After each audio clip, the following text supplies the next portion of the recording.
Getting ready for another adventure. Coffee with Jim. September 11th, 2022. Just about ready to go. Today we're going to be talking about the ghost of the Bradshaw Mountains. Should be kind of entertaining.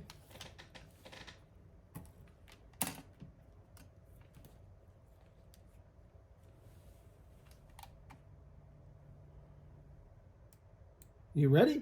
Well, let's fire this puppy up.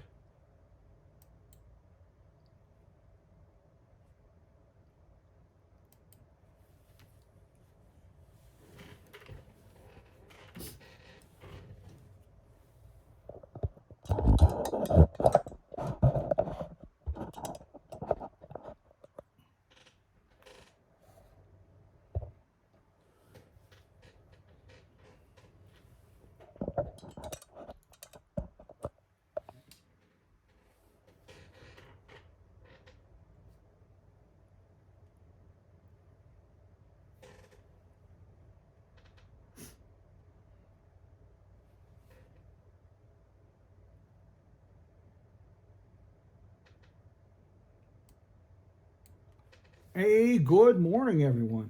Oh, Miss Maggie's with us all the way from Lansing, Lansing, Michigan this morning. As you can tell, my allergies are still giving me fits. Yes, you did. Hey, well, today we're going to be taking a trip into the Bradshaw Mountains. This is one of my favorite drives in Arizona, and this is an excellent time for this adventure.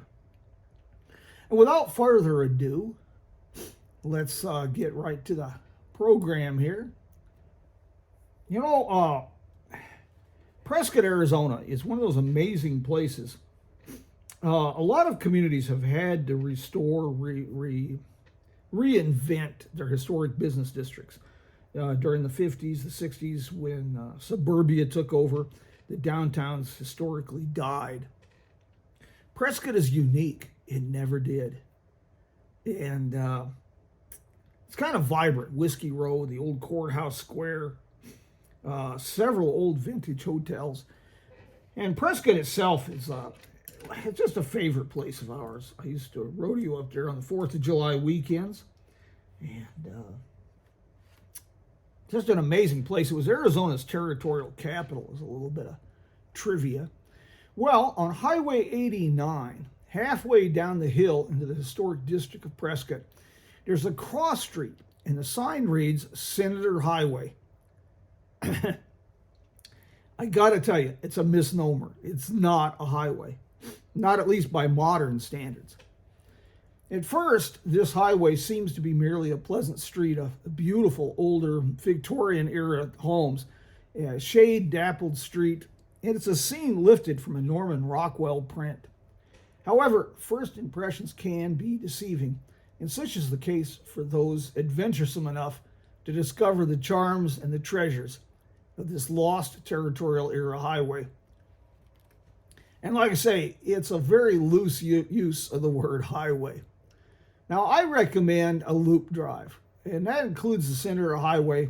Total, it's going to be less than 100 miles, but it's a full day's drive. And that kind of is a testament to the road conditions as much as the scenery and the places to explore.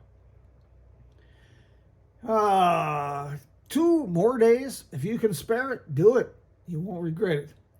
A 4-wheel drive vehicle is highly recommended, but with care, a little skill, and some ground clearance, it can be done with a 2-wheel drive truck. Some people attempt it in rental cars, and I do know that rental cars make the best off-road vehicles, but I digress. Winter, however, is another story. Snow comes early and is often deep up in the Bradshaws. It's best to check with the forestry office in Prescott, down behind the courthouse. Check on road conditions. As I said, the trip begins with this drive through this beautiful neighborhood that seems lifted from the circa 1900 period. The ornate gingerbread houses with towers. They've cast shadows on this street for over 120 years. And then just abruptly, all of a sudden the pavement ends. The road narrows, and all of a sudden it's 19th century Arizona. The Bradshaw Mountains are the crown jewel of the territory. At the height of the mining boom, millions and millions of dollars in gold and silver flowed from mines in these mountains. And colorful communities such as Crown King, Big Bug, Bradshaw City, and Oro Belle, they sprang from the hillsides, the steep slopes, and under the towering pines. Except for Crown King, you gotta look close to find where those once bustling communities were located. As the road narrows, it begins to twist ever higher into the mountains. You're pressed on both sides by towering pines one moment, and then you find yourself hanging precipitously on a deep canyon wall the next. In one narrow canyon, the picturesque skeletal remains of the historic Senator Mine Complex stands in defiance of time on a shoulder of rock above a small mountain stream. Wildlife abounds all along this drive, and in the early hours of morning, deer are a common sight. In meadow clearings in the forest, or where the pines give way to rocky hillsides of scrub oak, you'll find hawks soaring overhead, wild turkey. I've even spotted eagles. The feeling is that this is still the heart of the western frontier. After a few more miles of scenic Arizona backcountry, a few dozen twists and turns, the road breaks into a flowered meadow with a veritable time capsule at its center. This is the historic two-story log-constructed Palace Station. It began life in the 1870s as a stage station on this road that linked Prescott, the Senator Mine, and Crown King. It's now off limits. It's used by the Forestry Service, but it's a real tangible link to a fascinating period in time. Stagecoaches were running this road up into the first decades of the 20th century. So there was also a blacksmith shop here. But automobiles were also running the roads at this time. So there was also a garage here. Well, after a small stream crossing or two, unless it's been raining and turned them into rivers, and a few hundred more twists and turns, the 35-mile drive from Prescott to Crown King requires 3-4 hours. There's an historic marker, a small clearing in the forest, and a grove of trees that are noticeably younger than those around it. That's the site of Bradshaw City. Founded in 1871, the town soon mushroomed to 5,000 residents, and promotion boasted of the most modern amenities. And then poof, by 1890, the town was gone, with many of the buildings dismantled, relocated to Crown King, and then reassembled, including the saloon and restaurant that still serves customers today. I got to tell you, the last time I made this trip, it was kind of funny. The rear tailgate on the Jeep, the latch broke, so I had to use bungee cords to tie it down. And of course, it's not a tight fit, so all the sand and dust that's building up from the back filtered into the vehicle.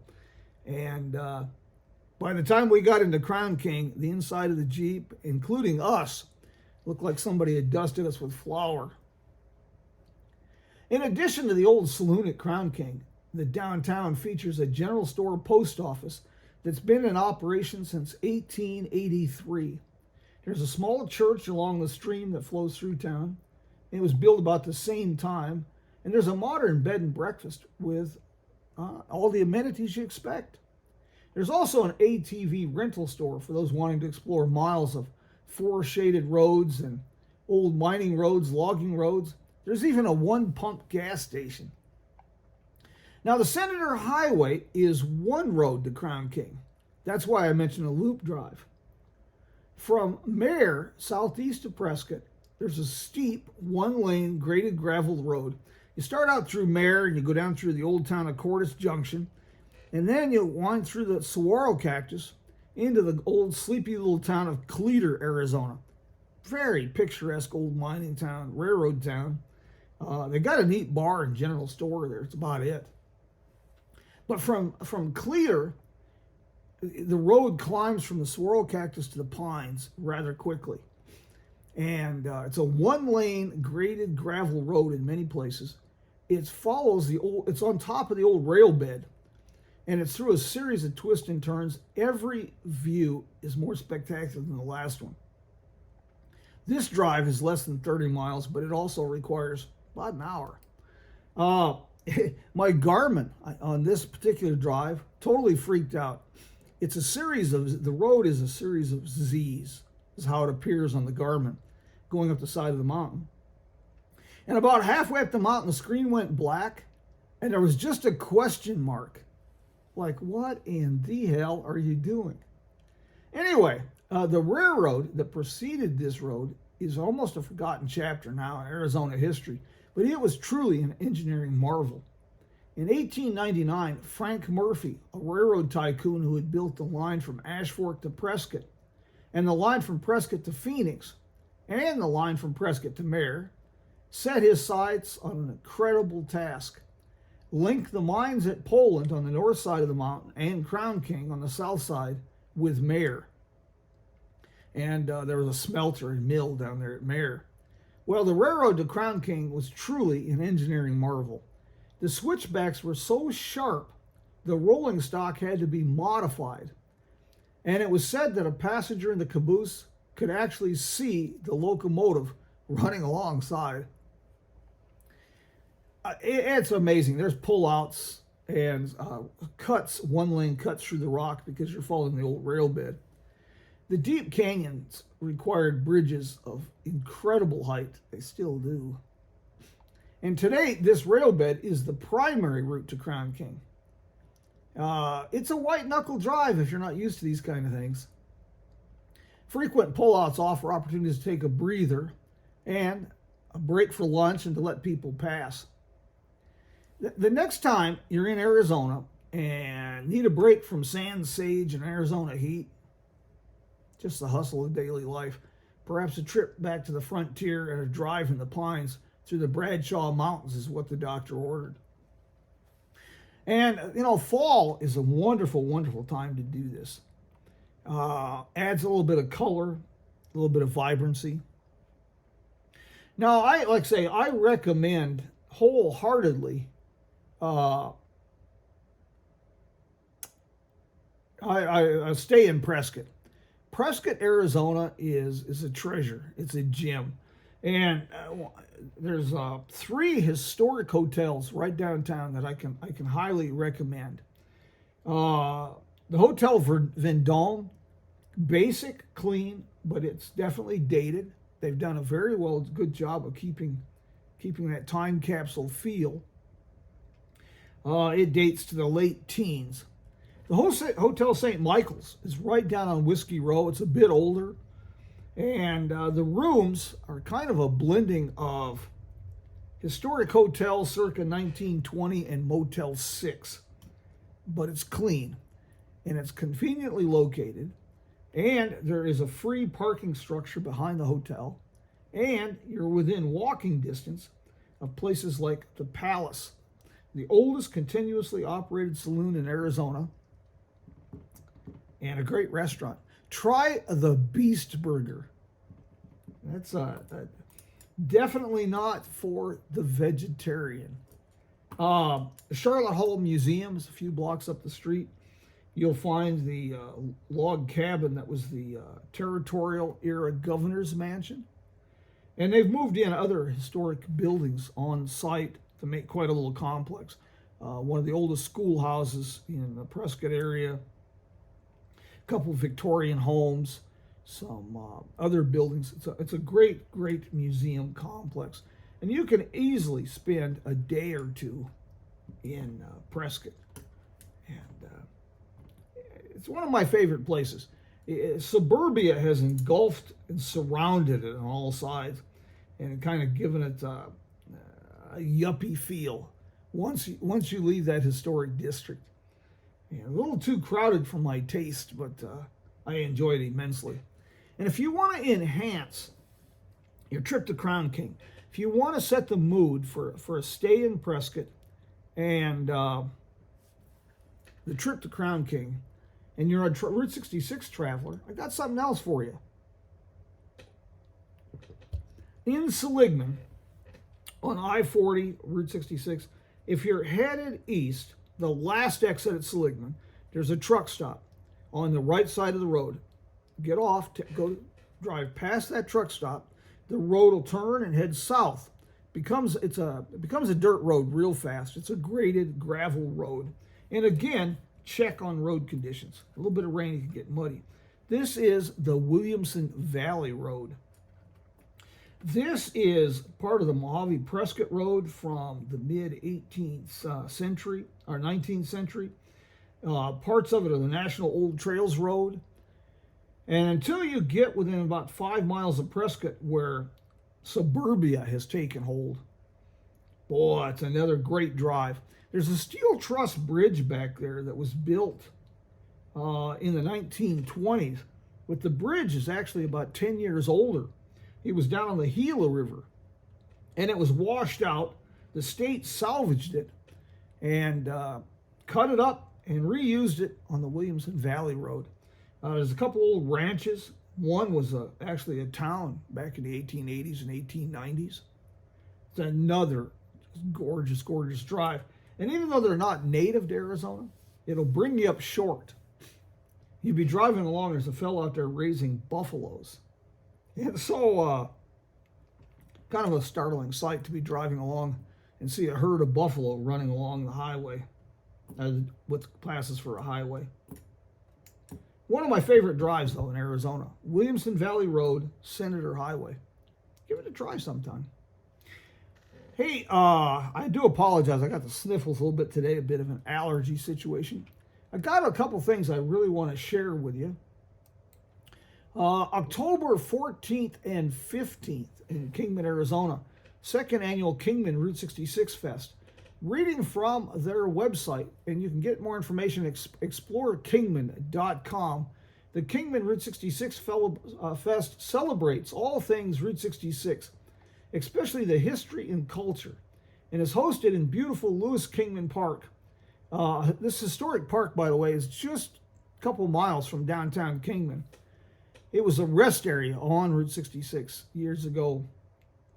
The event will feature live bands, a beer garden with regional craft beer, food and craft vendors, a motorcycle show, a classic car show, vintage trailer show, a pinup contest, even a zip line.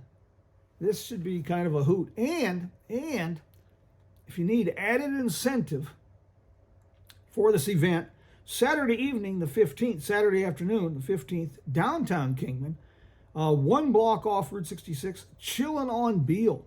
That event usually takes place the third Saturday of each month, April through October. They're going to have a special event, a lot of drawings for prizes, music, and of course, cars up and down Beale Street. And the setting can't be beat. You got microbreweries, wine bars, great restaurants. So, October 14th and 15th, Kingman, Arizona. Unfortunately, I won't be here. I'll be on the road. For the first time since 2019, I have a fall tour. Book signings, speaking engagements, and you can find all the information on that about our schedule at our website, jimhinckleysamerica.com. And that takes us to programming in this podcast. This is our live podcast. It's interactive. So you can chime in, ask questions, call in if you'd like.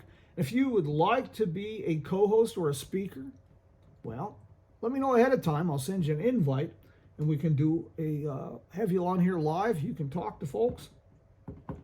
These programs, Coffee with Jim, are archived here on Podbean, as well as Spotify and other podcast platforms. In late July, we are working with producer Stan Husted. I launched another podcast, Car Talk from the Main Street of America. Now, this podcast that you're listening to this morning is travel related. Car Talk is more about automotive evolution. Fascinating and inspirational people that played a role in that evolution. And there's a tad bit road trip inspiration when I talk about museums and places to see, like Pioneer Village in Nebraska, or the Automobile Driving Museum in El Segundo, or the Ye Old Carriage Museum in Spring Arbor, Michigan. These are usually posted on Monday morning. They're recorded, and they are archived on Libsyn, Spotify, and most podcast channels. Tomorrow's program, we're going to be talking a little bit about orphan cars. And orphan cars are cars that have been abandoned by their manufacturer, either discontinued or the company went broke, or fill in the blanks.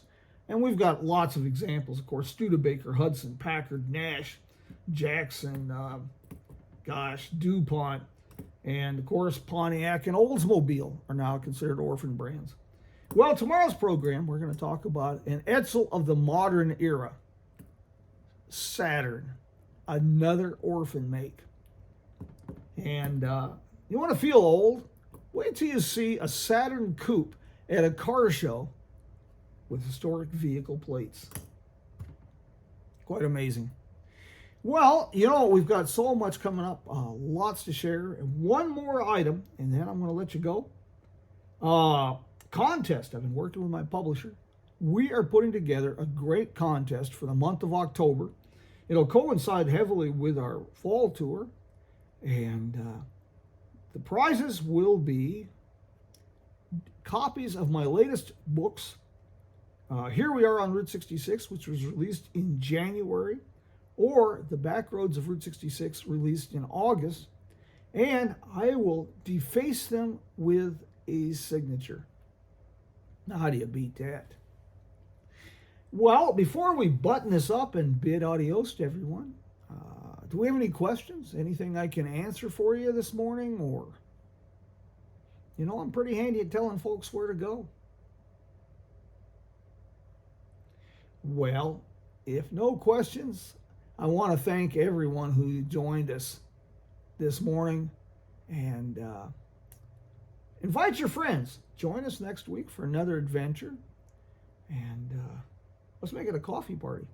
And like I say, if you've got an event to share or something you want to shout out to the world, well, join me. And last but not least, let's give a shout out to our good friends in Tucumcari, New Mexico, sponsor of Jim Hinckley's America programs. Delightful, wonderful, magical Tucumcari. Places like the Roadrunner Lodge that blur the line between the past, the present. It's a great stop. It's a great place to explore. And of course, we should give a shout out to Miss Connie Eccles at the Wagon Wheel Motel, Cuba, Missouri. She has given that place a great new lease on life. She too has blurred the line between past and present. And that's, by the way, is a little bit of trivia. Like my pa said, better to fill the head with useless knowledge than no knowledge at all. She operates the oldest continuously operated motel on Route 66, the Wagon Wheel. And one more for you. The Arenas Fudge Company and General Store. What can I say? Juvenile humor reigns supreme. But it's more than that. Miniature golf, circus sideshow museum, excellent fudge, and always, always something to induce a smile. Well, my friends, I guess that's about it. We will do this again next week at the same time, and we'll tell America's story. We'll share an adventure or two, and we'll tell people where to go. Until then, my friends, adios.